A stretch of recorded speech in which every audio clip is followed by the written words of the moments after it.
Isinagawa naman po ang isang mangrove planting naman activity dyan sa may Barangay Sobol, San Fabian, Pangasinan kasabay po ng Philippine Environment Month at Coral Triangle Day 2026. Ayon sa ulat, kabuuan po ng 500 mangroves propagules ang itinanim po sa mga baybayin ng barangay.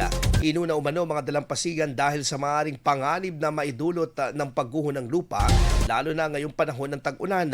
Pinangunahan ng pagtatanim ng Resource Office of Pangasinan at Community Environment and Natural Resources Office Central Pangasinan sa suporta ng Department of Environment and Natural Resources DNR Region 1. Ito ay sinagawa na sa ilalim ng PENRO Conservation and Development Section, katuwang ang Municipal Environment and Natural Resources Officer MENRO, Bureau of Jail Management and Penology or BJMP Dagupan at opisyal ng mga barangay sa Subol at iba pang volunteers.